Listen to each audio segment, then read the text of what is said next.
What is up, everybody? It's the Vish Kumaran Show. I'm Vish Kumaran, and we have a very special guest on here today. I think a lot of people know who he is just because I think he is maybe the single most popular human being when it comes to football content on social media right now. You see him on TikTok, you see him on Twitter, everywhere, and that's Stay Hot's Theo Ash. What's up, Theo? Pleasure to have you on. Play here, play. Doing well. Just I watched the World Cup earlier, and then that finished up, and I watched some film, and now we're here. Pretty low key day here at Theo Ash NFL Industries. Yeah, so are you a big soccer fan? I see you tweeting about the World Cup just because I feel like anything you tweet about, I was telling you about this before the show. You can tweet anything and it's like 1,000 likes, 200 retweets, all these kinds of things. And I notice it. So I see everything because like my timeline, I follow you and my timeline is filled with all of your tweets because they're blowing up. And I see some questionable takes about the soccer for sure, but I appreciate the fandom. I am not. I mean, I played soccer for a long time. People always ask if I Okay. played football. I didn't. I played soccer actually, mostly growing up, but I'm not.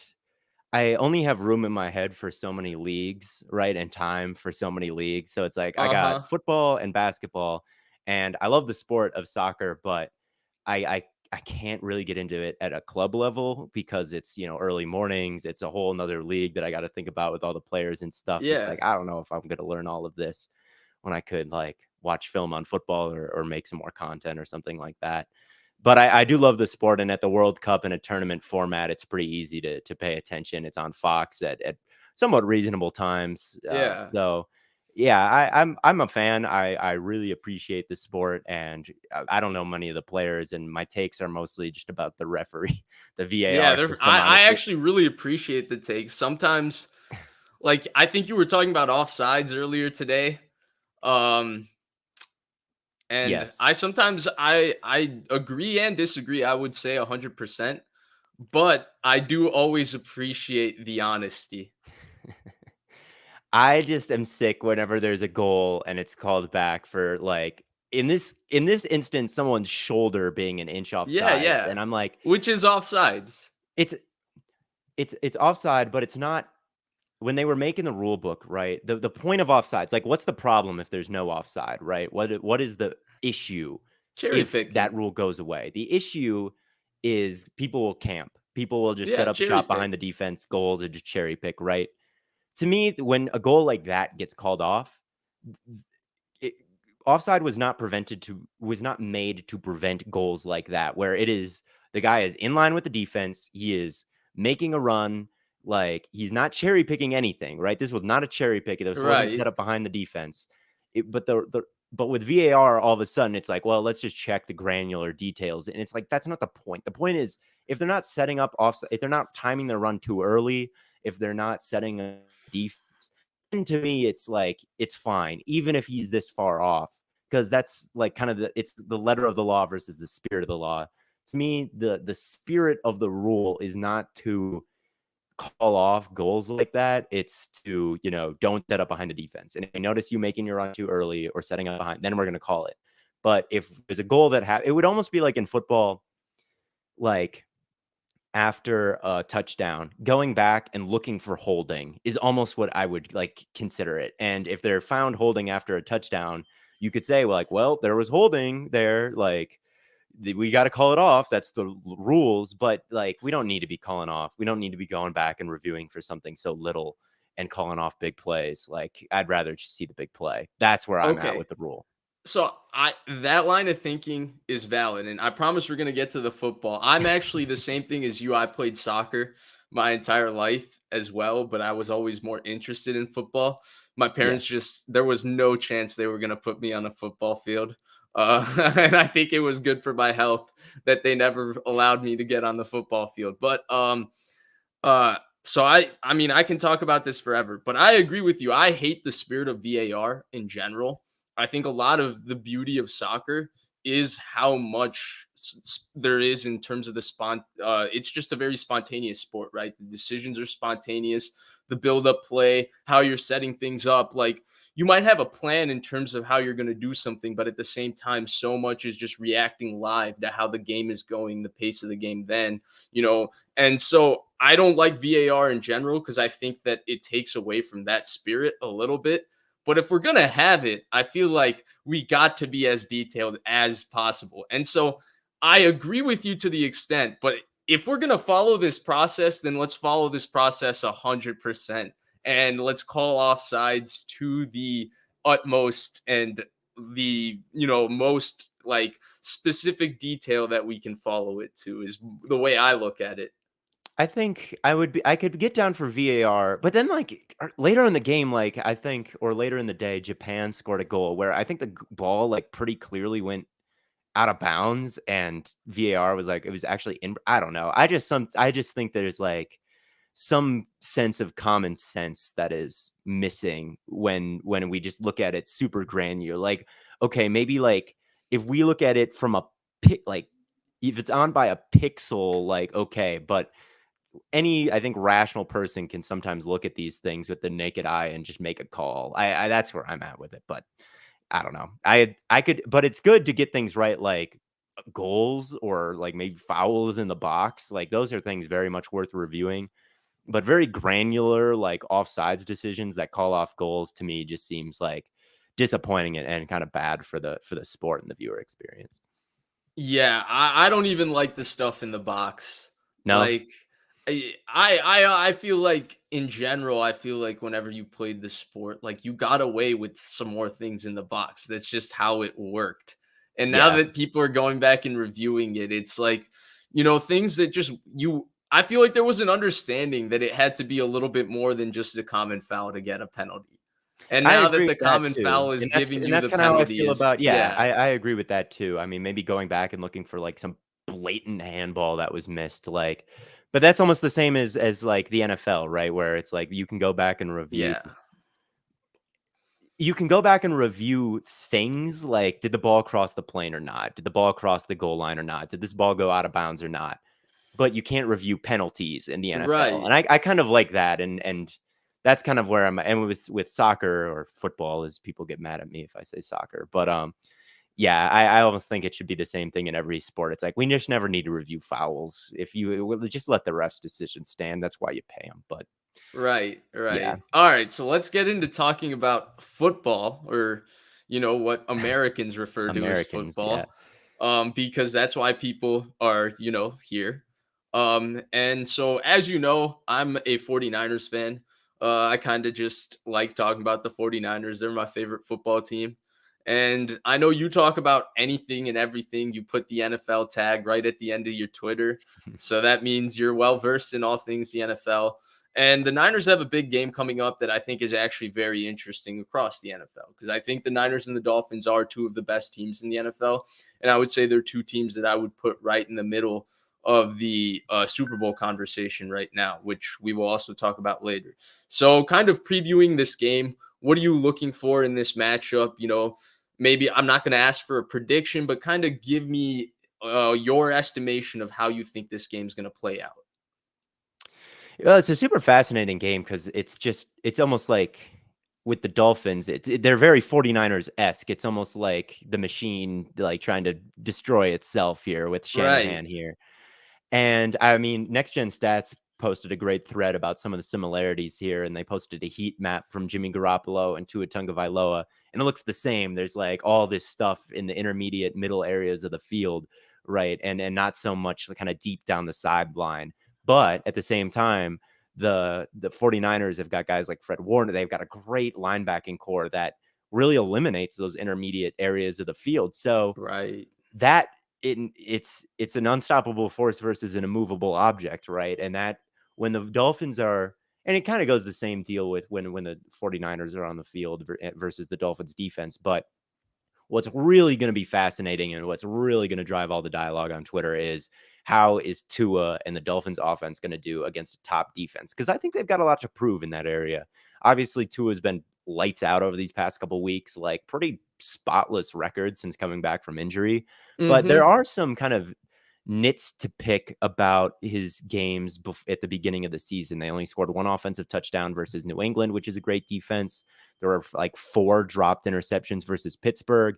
Yep. Obviously, against the Bengals before getting hurt, he threw a bad pick and the offense wasn't really clicking. And then in the Ravens game, the first half was rough, and then they just completely exploded Yeah. in the second half. So, and then they've gotten on a run here against there's the bye week, and then there's the Lions, which has arguably the worst defense in football. The Bears also has an argument for worst defense in football. The Browns probably has an argument for worst defense in Yeah. football, and the Houston Texans, which are a total mess as well. So they've Yeah. really been killing it against some poor defenses over the past couple weeks for sure. And the most interesting thing to me is like, is this still going to look like a buzzsaw when they go up against the 49ers, who obviously have a fantastic defense? And if they do beat them here, and if they can find maybe some other answers other than just like short, intermediate, or intermediate middle of the field throws, then holy cow, things get really scary, especially if they can Yeah. win and look good with the offensive line that they've got at the moment. I think, it's funny that you pose the question that way. I think you can ask the question in reverse as well about the 49ers defense. They had one game against the Chiefs that, this first half was okay. The second half was pretty brutal. It was about as bad a half as any defense has played this year. And they are arguably the best defense in the NFL. And I would say they are the best defense. And on the other hand, they've played really well against the Rams, who they match up with really well and also have nothing on offense besides Stafford and Kupp. We're both Right. hurt now. They played well at Denver, but Russell Wilson, that offense is a mess. Week 1 was against Chicago. Before, you had the Justin Fields running element being a real part of the offense. Carolina with Baker Mayfield at quarterback. Right. They played at Atlanta. They didn't play too well on defense. They didn't play poorly. They had a lot of injuries, though, and Atlanta has a good offense. That run game is tough to handle. So I think you can ask the same question of the Niners defense and say, well, how are they going to match up against the speed and explosion of Tyreek Hill and Jalen Waddle? I actually agree with you in the sense that I think we're going to learn a lot about Tua. And I think Tua is a tough guy to talk about because the conversation about him is always very extreme, right? Yeah. It's if you talk about him, if you compliment him, you're calling him the best quarterback ever. If you're Yeah. He's not either the complimenting him, you're MVP or you hate him and think right, he's playing terrible. Right. That's right. And so right. I'm gonna preface what I'm gonna say about Tua by offering 2 things. One, I think he's played like a top 10 quarterback this year or somewhere near that conversation. And I think he has certainly played amongst the league MVP conversation. He is somewhere in the top 4 or 5 or 6 names. That being said, and I don't think this discredits him, but I do think in a lot of ways he is a perfect fit and a little bit relying on what they do on offense in terms of the timing and precision that their offense operates with. And then the fear that Waddle and Tyreek Hill create just lining up on the outside to create so much space for this play action, a lot of deep overs, deep crosses, a lot of routes deeper over the middle of the field, right over linebackers. And they cause movement from their run game. And Tua's very accurate at layering the ball over the middle of the field, deeper and intermediate. So all of those things are credit to Tua. But I still think there's some questions in terms of how is he going to handle a game where timing and rhythm isn't exactly perfect, where he steps back foot hits the ground. If one's not there, he can't hitch and throw right to 2. And now he's got to play a little bit off schedule. And he's made plays off schedule, but he's haven't had it to play a game where he's dropping back and everything isn't clear. And I think that's what the Niners defense is going to create, along with pressure, and there's going to be bodies around him. And it's going to be the first game that I think Tua is going to have to play what I call big boy quarterback. And now I think only like 3 or 4 quarterbacks, 5 quarterbacks in the NFL are capable of doing that on a consistent basis. So I think Tua can be a top 10 level quarterback, all of these things without doing that consistently. And that's exactly what he's doing right now. But I do think this game will ask the question because the Niners defense is going to probably play two deep safeties the Oh whole yeah. game. They're going to probably have a lot of deep safety rotate. They're going to have a lot of late rotations, and they're going to put pressure with 4, especially if Teron Armstead is going to, whether he plays or not, he's dealing with the torn pec. Nick Bosa has dominated just about every game this season. And so I do think, I don't want to turn this to a centric, but I do think we're going to get some answers about him from that standpoint. I think so too, and I wonder if they're just gonna like so much of what they do is predicated around play action, and they as you guys know in San Francisco, these Shanahan like McDaniel type of offenses, there's lots of motion, eye candy. They're pulling guards and doing play action, and they're trying to draw up the linebackers, and then on the back end, you've got the two fastest wide receivers just flying downfield and Yep. taking the top off the defense, and that creates huge swaths of space in the middle of the field. And I almost wonder if the with the way that the Dolphins are right now, Armstead, and it's not even that good with Armstead, and with I think another Armstead is Arik Armstead coming back for the Yeah, 49ers so this I week. was just Yes. going to bring him up because Eric Armstead makes a massive difference in this game for the 49ers because of his versatility, and they can line him up basically anywhere 1 through 9. So they can line him up in basically any gap. He can be a 2-eye, he can be a true nose, shade nose. He doesn't do those things, but he can. He can play as a 3 technique, he can play as a 5 technique, he can do it all. And what they did a lot last year that they haven't done this year that I think we might see in this game is they were fitting the run with light boxes. So they had both safeties outside of the fit, and you had a lot of these 7-man boxes, and they were able to steal gaps back. The old Brandon Staley, that was the big fad in Yeah. 2020, steal a gap back and fit the run from too high. They're able to do that with Armstead because he just kills people in the run game. And if he plays, I think it's going to make a difference in terms of how they're able to play in terms of coverage, because it is the best run defense in the NFL, but it's certainly not. It's a way better run defense when Eric Armstead plays, and he's practicing this week. So I think the directions that they're going to give the linebackers are just don't bite on play action. Like, do not like if we get gashed in the running game occasionally, like so be it. But just Fred and like all of you guys, just start backing up. Even if they do play action, we trust Armstead, we trust Bosa against this offensive line to do good enough that if we take those intermediate things away, like we can win this game. And I almost wonder, you say too high, like that makes sense, but I almost wonder if they're going to just rotate guys down too, or play one high and get an extra body in the box, not to defend the run, but maybe just to defend the kind of intermediate middle area of the field, right? yeah, Bringing a safety down and just not having him fly into the backfield or anything, but just like, okay, let's get like soft a on the three outside buzz edges, rotation right? where you have Maybe kind we of a get hit middle with a field go ball. robber. It's risky against Tyreek Hill,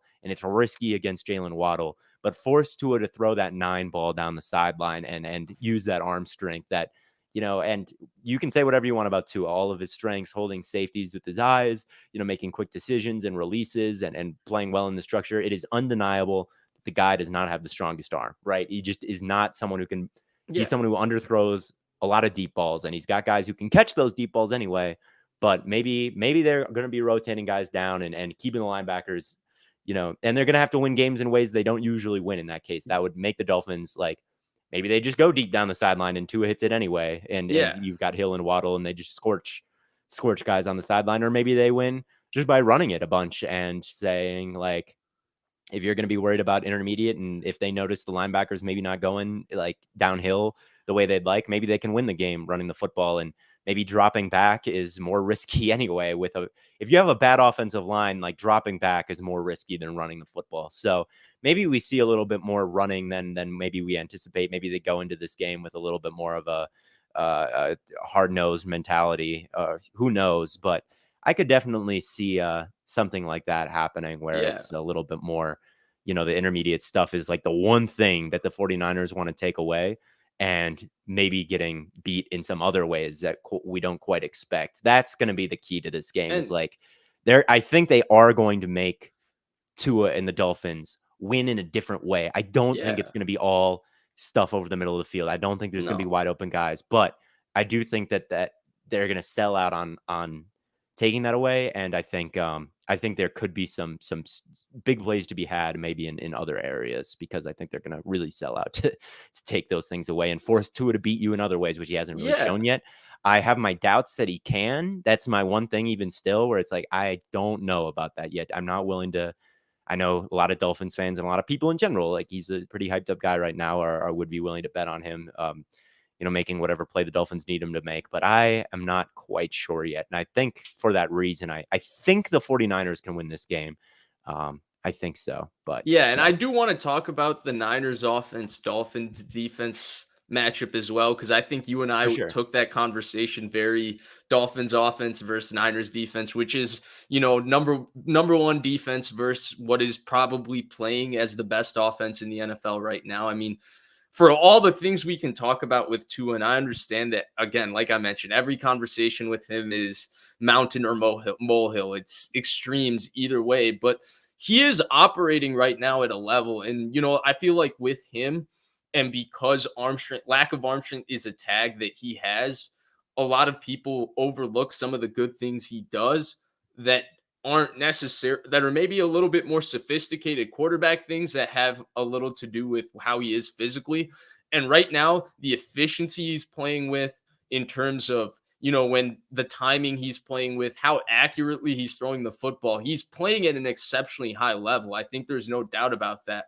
But I don't think that the people who say he has limitations are wrong. And I think that's where I think the Niners defense, with their ability to rush the passer with four, with the way they distribute routes in zone coverage, with the way, guys like Fred Warner eliminate certain routes and force the quarterback to hitch and hold the ball like a half second extra longer, allowing the pass rush to kind of envelop the quarterback. It's going to cause problems for any player, I think, let alone Tua. And Oh I yeah. just think it's a situation where it's tough. But why I think this matchup is still going to be a close game, even though I kind of like the Niners at home, is that I think the Dolphins defense matches up pretty well with the Niners offense as well. I mean, the Dolphins defense, they started off the year being the most craziest defense I've ever seen, in the sense that they play zero coverage like 50% of the time. Like, hey, we're just going to line up and play zero coverage, which like is like, whoa, what are you doing? Like, your corners are, having to play press man like 85% of the time, and like all these things. And then they traded for Bradley Chubb. And now, we still see them play zero coverage. That's kind of their flavor of defense. But we also see a little bit more of, hey, we're going to rush four and drop eight and play zones, because they have an underrated little depth group of defensive linemen. Wilkins is a stud. Bradley Chubb is very good, obviously. Jalen Phillips is a terrific young player. Raekwon Davis is a good two-down player on first and second down, very good against the run. Ogba got paid like he was a very good player. He hasn't played that well this year, but he is a very good player in the past. So they have a lot of people in their defensive line. They still have a talented secondary. Holland is still quite good, even though he hasn't played maybe as well as he did as a rookie. I still think Xavier Howard is really good. I don't think the numbers, paint the fairest story, because I don't think a lot of corners would have good numbers if they were asked to do what Xavier Howard is asked to do on a weekly basis. But the point is, the size of their front, along with the fact that they will do a lot of the 6-1 wider fronts to take away this run game, and they're going to have success because McCaffrey's banged up, Mitchell's out. And then in the pass game, the one thing about the Niners receivers is that they don't have, I love Deebo Samuel, I love Ayuk, and I'll go down and talk about how much I love them if I have to, but both of them aren't the best at, if you have to line them up outside and say, get off the line of scrimmage against press, 50% of the time. And you're going to have to really challenge these corners vertically, because they're going to be playing their safeties low and they're going to be looking to stop the run game. That's maybe not their strength. It's also not a strength of the quarterback to make those kind of aggressive throws deeper and outside of the numbers to scare defenses.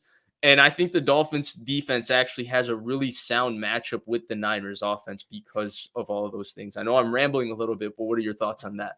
I mean, we can talk about Tua and like, oh, do we bet on him under pressure? Do we bet on him if like, but Jimmy G is like kind of the same thing, and maybe even someone you would bet on even less, right? Yeah. Like all the things we talk about with Tua is like, oh man, if he faces a good defense, like, is he going to collide? Is he going to make bad decisions? Is it going to be all this or that? Like, you can flip that around and say, well, it could be even more likely for the quarterback on the 49ers side. And I think that Jimmy G is honestly playing better this year in the regular season than he has in even years past. I think he's like fourth in EPA per dropback right now, and he's eliminated turnover worthy plays this season for a it's He's like down top from. 6 in big time throw rate too. Yeah, he's doing a little bit better, but it's still like the playoffs here were really bad. They were quite bad.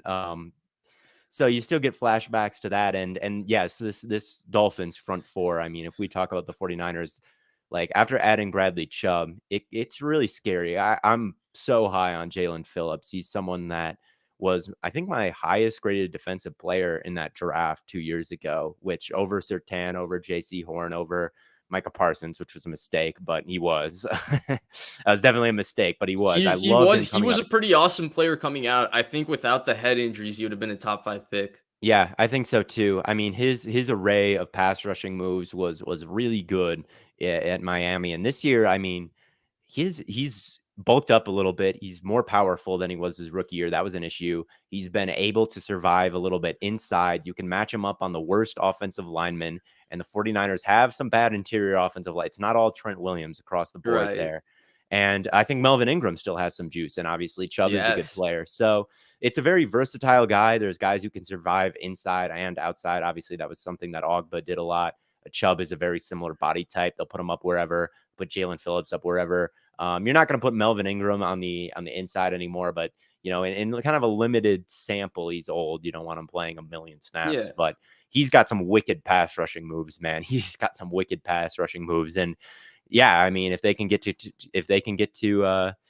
Jimmy, Jimmy he's prone to some silly He things sometimes. Yeah, So I no, he is, and you mentioned it, right? He's kind of eliminated that part of his game. I agree. I think this is the best football he's playing. I think it's the cleanest football in terms of he's making consistently the right decision, probably more than he's ever made. Which, like, the thing with Jimmy G is he gets kind of labeled as a game manager, but if you watch and study Jimmy G, he doesn't play like a game manager. Basically, the Jimmy G experience is that his top end plays are more than what a game manager will give you.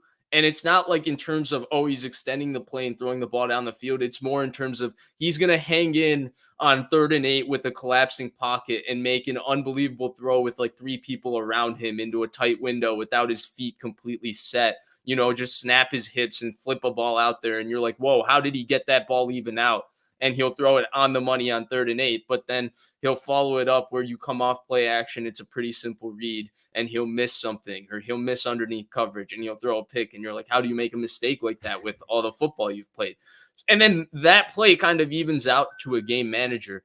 And he's kind of taken that away from his game. And he's actually, I would say, played, like a top 15, top 10 quarterback. Like Jimmy Garoppolo is going to get money this offseason to play quarterback somewhere as a starter. Like that's a very real thing that we have to get geared up towards, which nobody would have thought a year ago, where his market was that's the case. So he is playing well. I would say the one kind of difference between him and Tua, and I think we're seeing it, is Tua just plays with a greater sense of timing to me than Jimmy G. And if you hear McDaniel or Shanahan or McVay, like when they talk about the quarterback playing in their offense, they're so big on the quarterback's feet and the rhythm of their feet because they line up feet to process.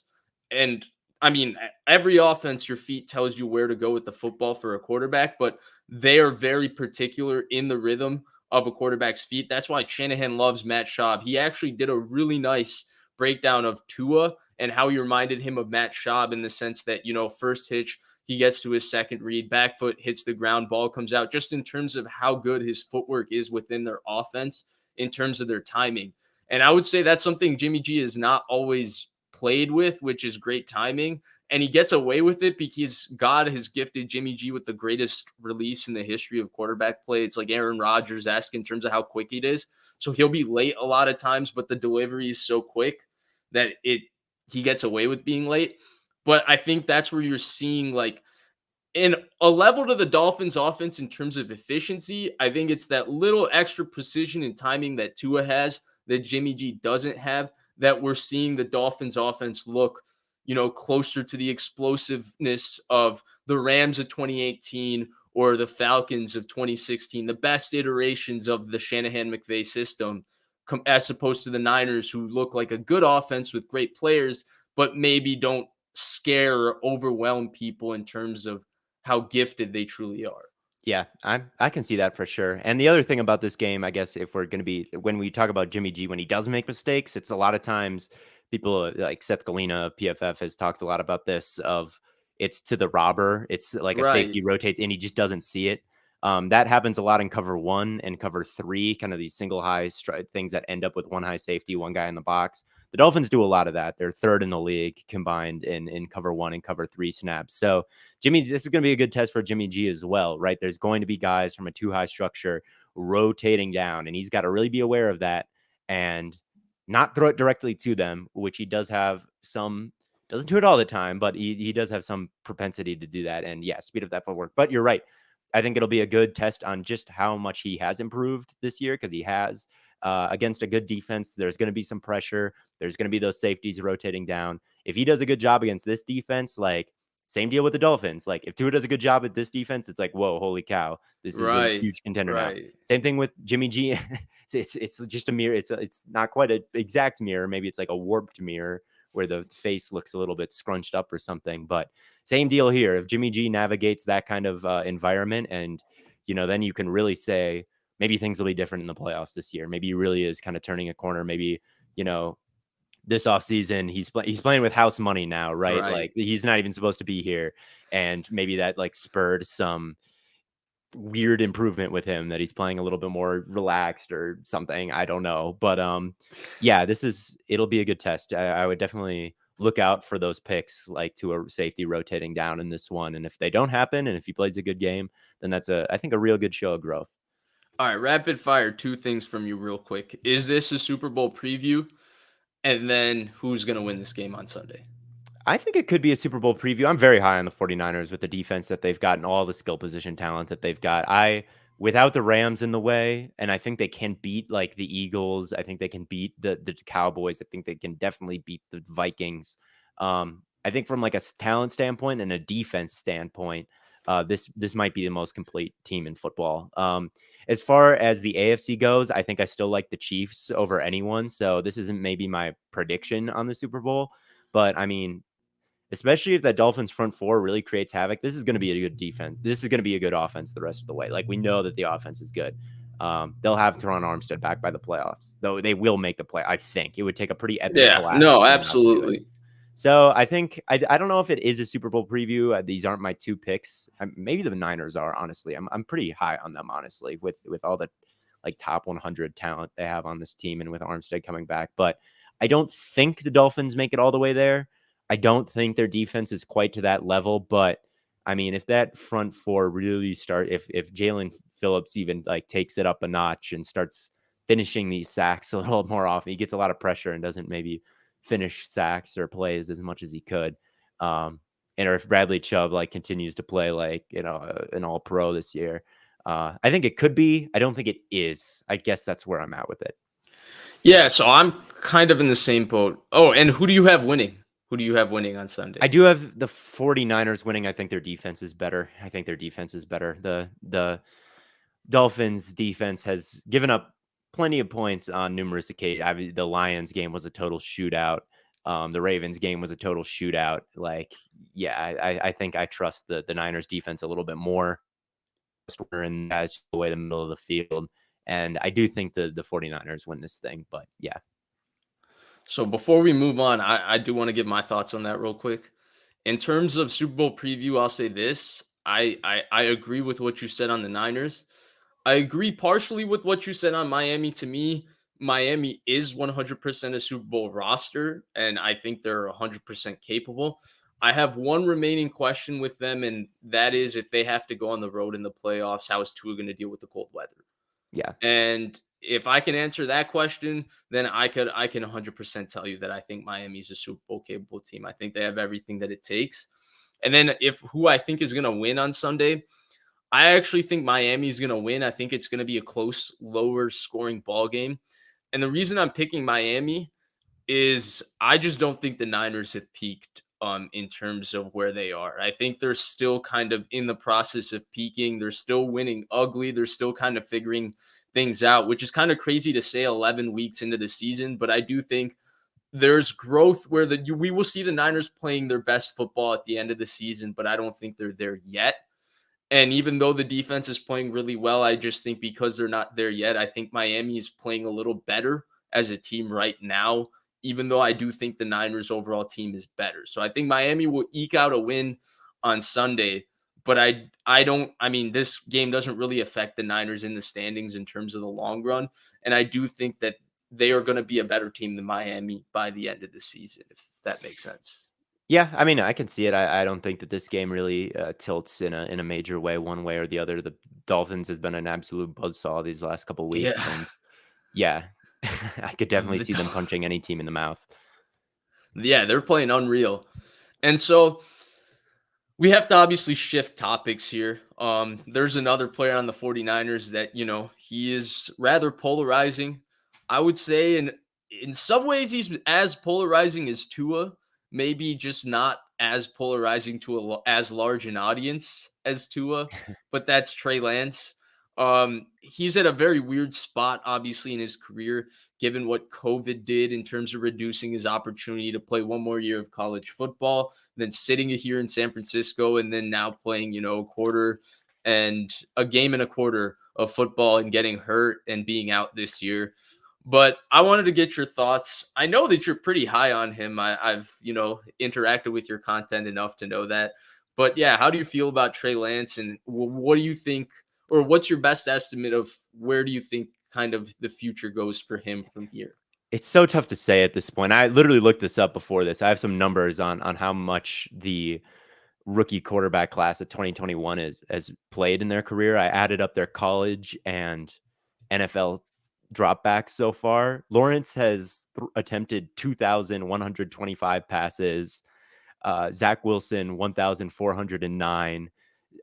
Mac Jones 1,311, Fields 1,116. Like they've all attempted over 1,000 passes, Yeah. right?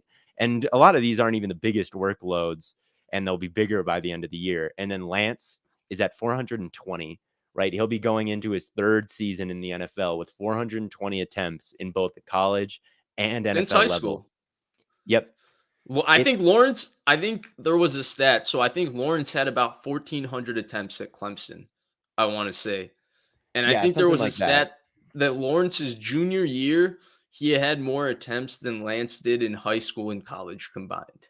Yeah. So he's the least experienced quarterback to ever play the game.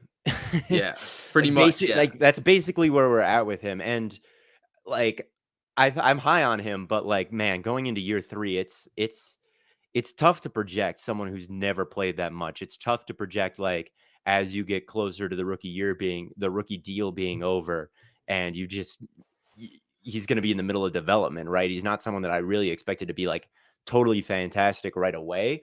And now you're just kind of delaying that start, right? So he might look bad, and I have faith in his talent. And I think if you were to add in this rushing game, right, there's so much motion, like anyone can do anything. Debo can run and catch, McCaffrey can run and catch.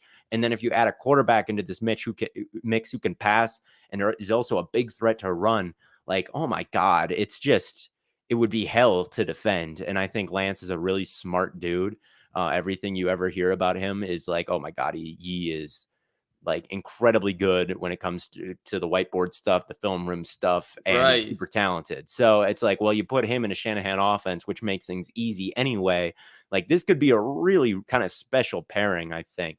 But as you just delay this more and more, and as he plays less and less, or as he, the development gets pushed back later and later into the rookie deal, it gets dicey. It gets dicier and dicier, right? He just hasn't played. But I do think, and I think it depends a lot on how Jimmy G does in the playoffs, right? If they win the Super Bowl and he plays great, like He's back. you Yeah. might just be like, well, we got this. I mean, how I'd much say would the even Colt? if he wins the Super Bowl, even if he plays poorly, if they win the Super Bowl with him at quarterback, he's going to be a very tough guy to replace. He would be a tough guy to replace to move on from when your roster would still be incredibly talented. And you'd look at like Indianapolis. There's a lot of teams that could use a good young quarterback in this draft class. Like there's probably 3: Young, Stroud, and Levis, if you even want to include like those 3. I So I haven't like watched any of them from a like studying standpoint, but I did watch Stroud and Young a little bit last year just to try and compare them to the quarterbacks that were coming out last year. And I've seen Levis a little bit because people tweet about Levis and whatever. I'm gonna be honest, I don't really get the entire hype for this entire quarterback class. I Yeah, know. I mean, Yeah. I don't think I think Stroud is very game manager-y. Like He he's doesn't super have a accurate. strong arm at all. No, he doesn't have a crazy he's not a crazy athlete. And he has not had to deal with pressure or really much adversity at Ohio Yeah. State. So that is what it is. Levis, I think it reminds me, like I said on Twitter, it reminds me a little bit of the Herbert dialogue coming in. He had no Yeah. help in Kentucky. Right. Like you can say what you want about the bad decisions and some missed passes, and there definitely have been some, but it's like, geez, dude, he had no, like the wide receivers cannot separate. They had stone hands. You basically needed to like hand the ball to them for them to Yeah. catch it, right? So you get and the line was kind of leaky. They let a You lot of know, the Levis discourse is going to be like you mentioned about the Herbert in the sense that like you're going to take the people will quarterback look that at the like box. Yeah, people will look the at the box score right. and just be like, "Oh God," right? And that's kind of the Yeah. same thing with Herbert. Is there were plenty of like head scratching games where he disappeared and moments where it's like this guy's not accurate. This guy can't make decisions. Like Yeah. what?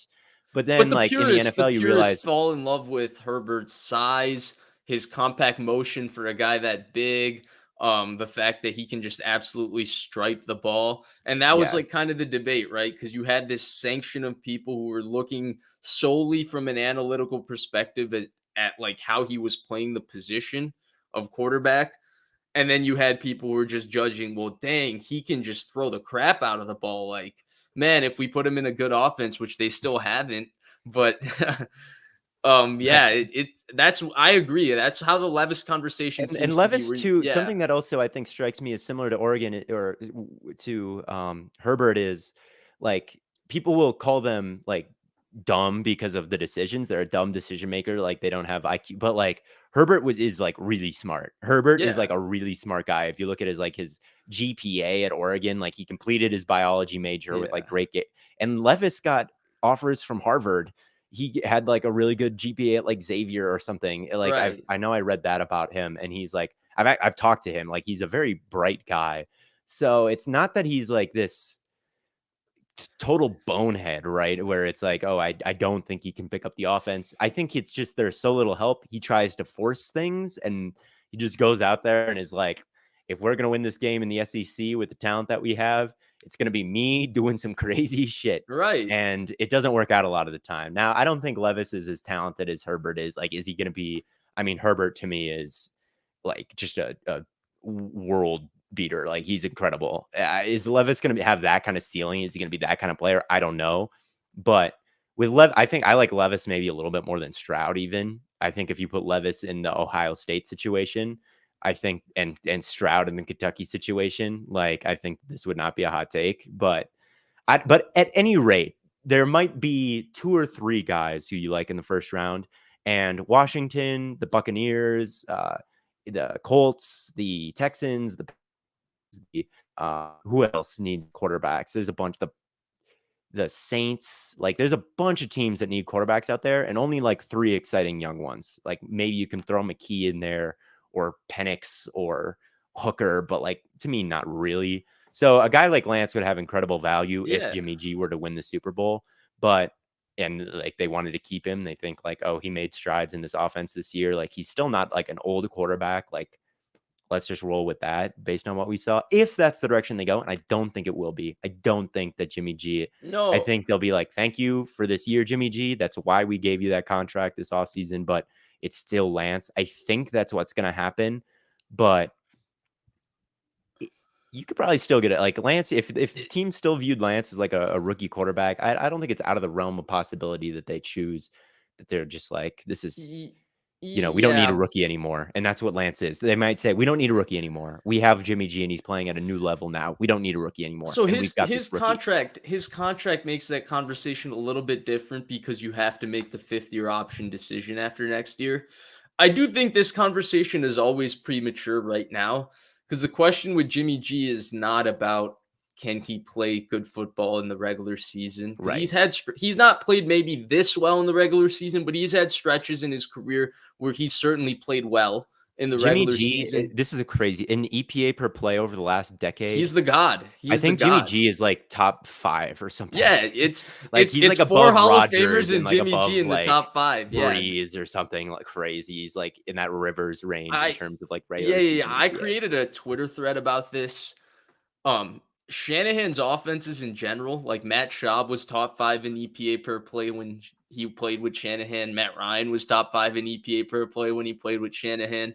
So I mean, Robert Griffin, I think, was somewhere near there. Jared Goff when McVay, Yeah, I know McVay and Goff and Shanahan aren't the exact same, but Goff was like, I I mean, mean, yeah, but it wasn't to the crazy extent of Garoppolo, certainly. Like, there's certain no, statistics that you can put Garoppolo's statistical profile in the conversation with, like, Mahomes and Lamar and people like that who are having some of the greatest starts to a quarterback career that we have ever seen in right. NFL Goff was history. able to do it in like 2018. Like he was able to do it Yeah, like yeah. once. Yeah. That 1 year, and he played well, right? There was the game on Thursday night against the Vikings that Goff played well enough where people were thinking, like, I mean, Goff he is a got paid. franchise He got a quarterback. big contract. Goff got a big. He was a Right. franchise guy. He was a 2-time Pro Bowler.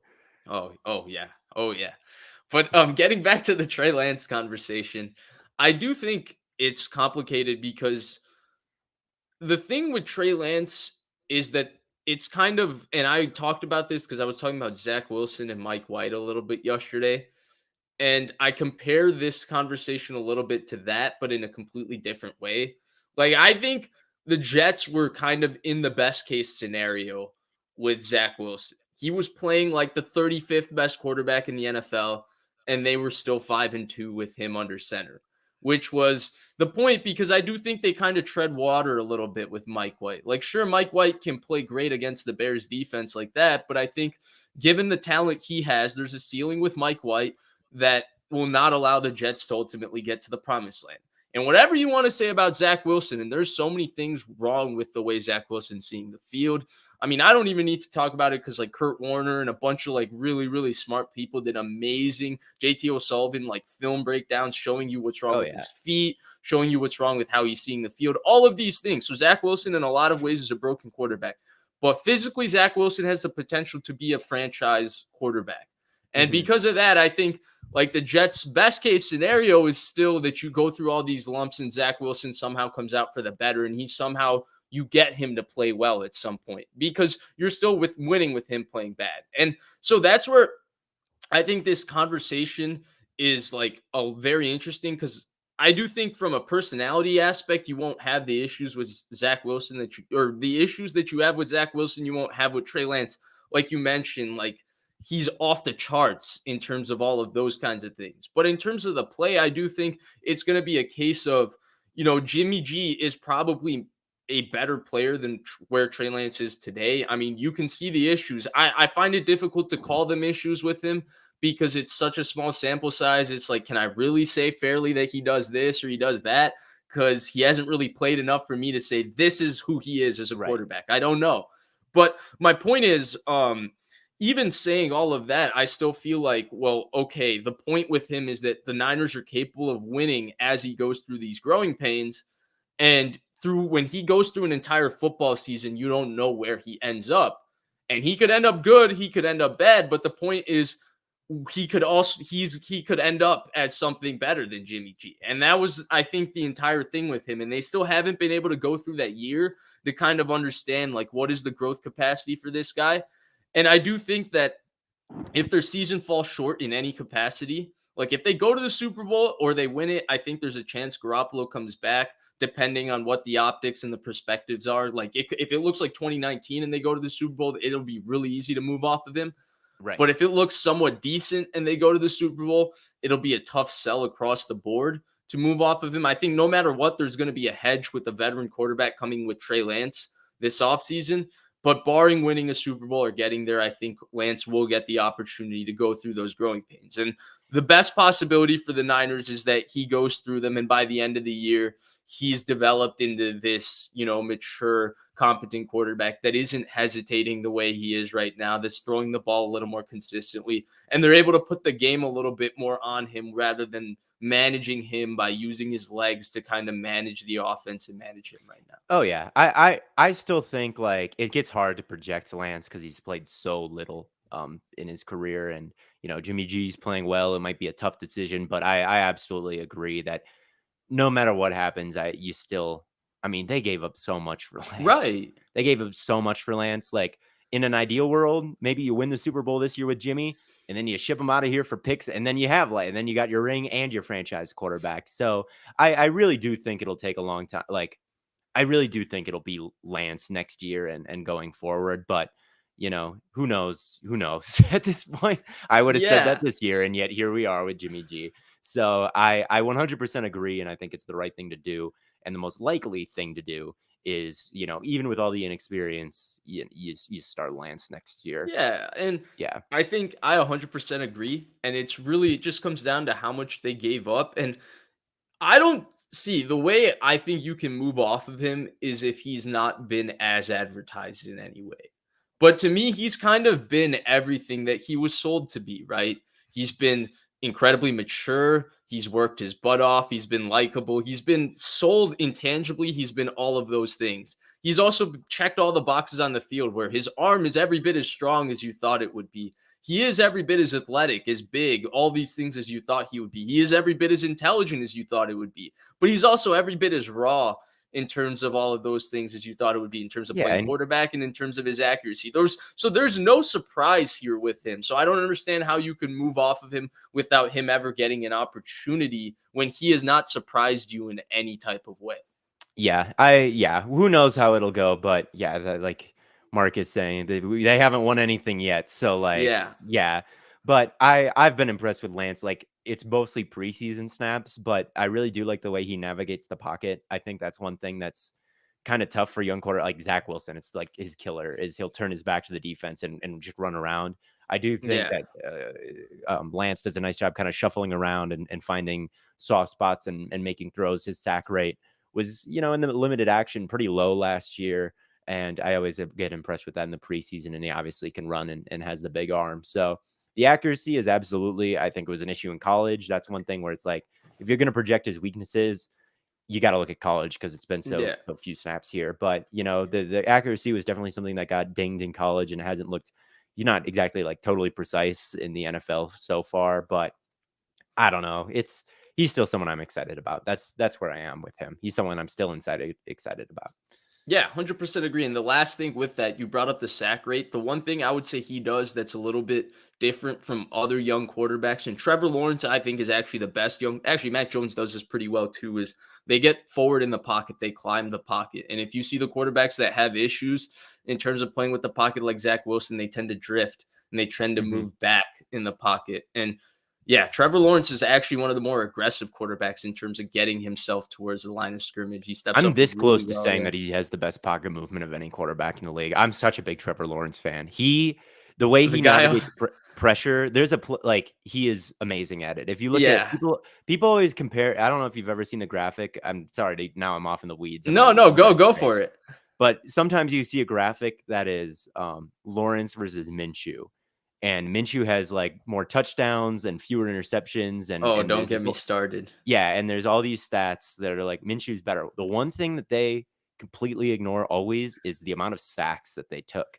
Because Yeah. with Minshew, it's a hell of a lot of sacks. And with Lawrence, I mean, they cut down an incredible number. And I always think about that with Peyton Manning too.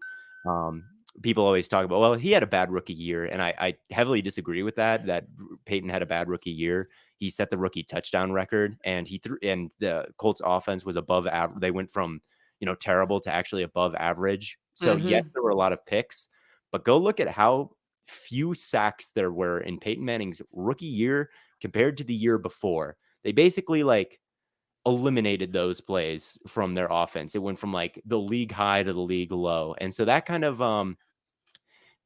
like mobility really excites me. That kind of poise really excites Yeah, me. so It's tough to see you if Lance will be like great at it when the bullets really start flying in the regular season. But I like what I've seen from him in the preseason in that department. Yeah, you opened a massive can of worms because I could get started because I think sacks are a quarterback stat. And in a lot of ways, I think sacks are as much a negative play as turnovers, depending on when they're taken in terms of down and distance and whatever. And I think they're often overlooked when we're talking about the evaluation of a quarterback. Like if I have a quarterback that takes a sack in a 2-minute drill, all those kinds of things like that. Those are drive killer Mhm. sacks. And I feel like, well, if you throw an interception in a 2-minute drill, everybody remembers it. But if you take the stupid sack that makes it 2nd and 20, and now you're scrambling because you don't have any timeouts, nobody thinks, well, hey, that was on the quarterback. But that's okay. We can get going on that. I don't want to take too much more of your time. We've kind of covered all the topics that I think we meant to hit in the 2 topics we did cover.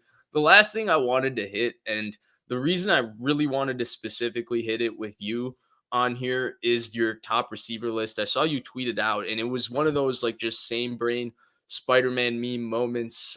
You've since walked it back, and there was a name I didn't agree with on that top 3, but there were 2 names I 100% agreed with, and for the same exact reasons. But kind of I'm where are guessing you you didn't with agree your with Brown and you agreed with Jamar and Hill. yeah, to me, Chase and Hill are the 2 best receivers in football. I so I'm a little bit of a route running is a little overvalued skill with all the tighter splits, the amount of space that players are created or given. I think explosive ability with ball in your hands and then just explosive ability to scare defenses and create make change up coverages with the kind of vertical separation you create are to me the 2 most important things that a receiver brings because I think that's what changes an entire offense. And I think Hill and Chase bring that in spades. So I don't want to keep rambling, but like, No, I think yeah, every single coach in the league measures their kind of explosive plays, and like if you have more explosive plays, you win the game. Like that's something you'll hear if you watch a coaching clinic. They constantly bring up explosives. They talk about, explosive and turnovers. yes, explosives and turnovers. And I think like there's no one more explosive than Jamar Chase and Tyreek Hill. Like, and Yeah. I've walked back a little bit. I put Justin Jefferson in that conversation as well now, and Ed Diggs is right there. And I still think Brown gets underrated in a lot of conversations because he is just. I mean, you can't cover him one on one. Like he just eats press man coverage for breakfast. He's got this huge catch Yeah. radius, and he just bounces off guys. I mean, he's just. I always and Treylon Burks. I was a big Treylon Burks fan coming out of the draft, and it's not because like, could he beat press? Is he someone who is going to run the crispest route you've ever seen in your life? No, but I think you're seeing that in Tennessee right now, and he's been playing pretty well recently. Is well, you can line him up off the line of scrimmage, or put him in motion and just have him get a free release off the line, and then just let him fucking dunk on. I don't know if I could say that on the show, Go but for it. you can let him dunk on a guy, right? And Debo is a little bit like that too, although I know Debo hasn't quite had the season that he had last year. But yeah, I have a lot of, and Chase wasn't even someone I loved coming out of school, and he was Me someone neither. I was I was very like, wrong oh, on can he him. separate? He's been out a year. He's like 6 feet tall, and he plays like he's Des Bryant. Is the contested catch ability going to translate because he's not the tallest guy? Oh man. Like, I don't know, I and said then all the same things. Oh my and then god. It yeah, was such a stupid take. It was one of those things, and he's one of the players I learned it just the hard way of when you start getting really into and watching every single play of a player, you get too much into the details of you get lost into, well, I saw this on this play, but I saw this on this play. And you lose the big picture of at 19 years old, he had the freakiest wide right. receiver college football season. And you lose the perspective of AJ Terrell is an all pro corner who's 6 foot, 200 pounds, runs 4.3, and he can't run with Jamar Chase. Yeah, yeah. I always kind of defer to that. All my Bengals takes last. That was my first year, guys. That's kind of that was my rookie year as an analyst. Was my Jamar stuff and my Bengals stuff. I just hope to get better each year and get a little bit Yeah. more steady in my evaluation. And I'm definitely a much bigger fan of my big and how shaped up from draft class than I was from last draft class, where I'm like, I don't know, Micah Parsons, I don't know, Jamar Chase, and then they're like the greatest rookies ever. And it's like I should have So just stopped I watching them after the highlights, and I should have just watched the Yeah, highlights. I got a little lucky with Micah because I said that I think the best thing he does is rush the passer, but I think he's a little overrated as a linebacker. Yeah. Um, I mean, I was like, still "Oh, I kind of want a wrong because I he's want a not. coverage linebacker. I want a guy in this day and age, Yeah, like, who cares if you could go forward? I want guys who can go backwards." And That's why I then realize the draft is just a better exercise for myself. I can kind of self scout and evaluate season to season, but I don't have to, really put myself on the line because I get most of these wrong anyway. this But year I'm a little happier with it. I think like I was on some guys who like aren't doing so well instead of being rookie of the year, right? Like I really like Damian Pierce this year. Not I okay, really like Jamin Davis last year. Like, okay, okay, I can hang my hat on my draft takes a little bit right, more this season than I can last. right. Who else was it? I thought um I don't know. I can't remember exactly who all I was high on and really low on. I didn't love Christian Watson though, and now I love Christian Watson because I'm a Packer fan and he rules. But Okay. yeah. So I was a big Watson guy pre-draft, and it's funny that I missed on Chase because when it comes to receivers, like I mentioned, and I always defer to people who actually played the sport because I don't have live experiences that I can use as anecdotal evidence. Now, I don't think that discredits anybody as in terms of their analysis. I just think it's a different perspective that you're providing in terms of your analysis. But I think the technical element and the route running element to it, like you can do so many things with condensed splits, all these kinds of things where you can create space. It's not that I think it's overrated. I just think like it's a little bit overvalued at times. I think guys like Adams and Diggs, though I do think they're amongst the top 5, 6, 7 receivers in the NFL, I've always been hesitant to put them above Tyreek Hill because I think that Tyreek Hill just impacts the game on a just what teams have to do to stop him Yeah. more just because you can throw a 5 yard slant to Tyreek Hill and he's taking it 80.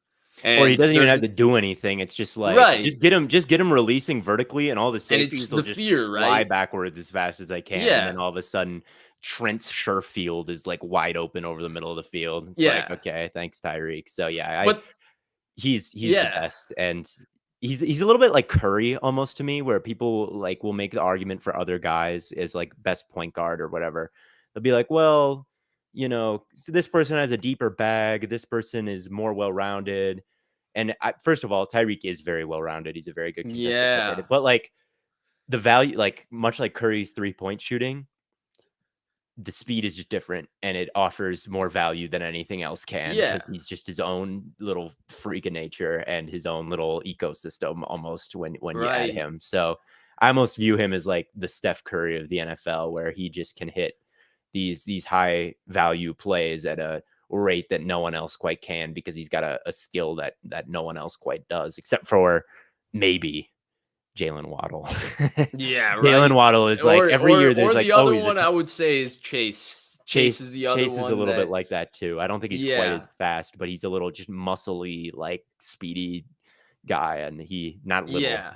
Though He's a though big I do think muscly. Chase's speed is a little bit deceiving because the one thing I've noticed whenever I watch Chase is how fast he looks like he's running and then who he's running away from don't really correlate. Like he looks like he's like very smooth and running, and then he's just straight up running away from people like Marlon Humphrey, who I know Yeah, run 4.3. Debo's a little bit So like that too. Debo didn't run yeah. something crazy at the combine. I think he ran like a 4.5, but you'll Yeah, see he him ran even in the last in 4.48. But four I four. wouldn't be shocked if Debo's 10-yard split, like his 0 to 10 acceleration is amongst the best in the NFL. In fact, I actually put Debo much higher just for the sake of the top receivers conversation than most people. I don't really put him that high this year just because he's been banged up and he hasn't played Yeah, similarly as well. But again, I don't care as much if a guy is running a perfect, 8-yard out route. I just look at what's the value provided. And you can run 20 tunnel screens to Debo, but if all 20 tunnel screens are going for 20 yards, I don't give a damn that they're tunnel screens. I give yeah. a damn that it's an automatic explosive play. I don't know if it's something he just carries pads well or whatever it is, but like there are guys, because when you run with a football, usually you're just a little bit slower than guys who run without a football. I mean, if you Yeah. were to run you know, 100-meter dash and you gave one of the runners a football and he had to run like this, he would run slower than the other guys. Yeah. It's just how it works. But Debo, like even running with the football, he like there are guys who almost look surprised, like they're about to catch up, but he just like stays in front of them, even though almost everyone gets like gained on from behind a lot of the Yeah. time unless guys ease up. So, but he does. He He has just scary balance too. yeah. Scary balance. But yeah, him and Chase and Hill and Brown and yeah, there's Metcalf. yeah. So I mean, yeah. before we go, because I don't want to take more of your time, it's been an hour and we're about an hour away from seeing Mac Jones take on Josh Allen, which I know everyone's looking forward to. But G Code Travels Vlog was kind enough to give us a donation, and he said pick one touchdown stop. I don't know if you saw it was versus the Saints. Talano Hufanga knocked I want to say it was Chris Olave I who did see the forced fumble that he forced on the goal line. yeah, and then Yes, I he see says that. pick that one versus the infamous Dre Greenlaw play on Jacob Hollister in Hmm. 2019, week 17 I on think you Sunday gotta Night go Football. 2019 because of the Right. stakes of that game, right? That was crazy. I remember watching that one. I don't exactly remember what was at play, but I think I remember that being a pretty big game in The terms of number the one seed division. was on the line. Yeah. So I think you gotta say that one. I mean, the Saints game, every game counts. Obviously, you're in a, the 49ers and the Seattle Seahawks right now aren't exactly far apart in the division standings, but that No. one was for absolutely all the marbles. So I think you gotta go with the 2019 one. That was a crazy game. 100% right on. I'm right with you. Well, Theo, thank you so much for coming on. Thank you everybody for joining. The stream was really fun. Theo's obviously extremely knowledgeable. Please let everybody know. I'm sure they already you're probably all over their Twitter, to be honest. Like I said, I mean, I've never seen somebody get this type of interaction on the Bird app. It's very impressive, and on some ways I'm envious of it, and then some ways I'm like, ha ha ha, look at that guy. He has to deal with that in his mentions all the time. So Oh yes, my but god, yeah, it's a blessing and a curse. I'll share my Spotify Wrapped, and then I'll just be Dolphins fans will be like, "Your music taste fucking sucks, dude. I hate you." Like, come on, guys. but where can people find you? Yes, you can find me at Theo Ash NFL on Twitter and TikTok. That's where I do almost all my personal evaluations, and then I've got a podcast on my own at Stay Hot. You can find that on YouTube or Spotify or Apple Music, wherever you get podcasts. The Stay Hot podcast.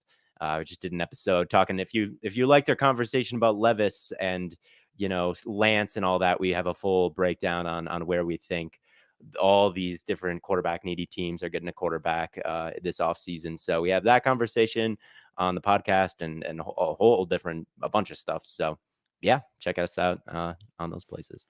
That sounds awesome. Make sure you guys tune in there. Please like, subscribe, and share as always. Thank you so much for joining, and I'll see you all next time.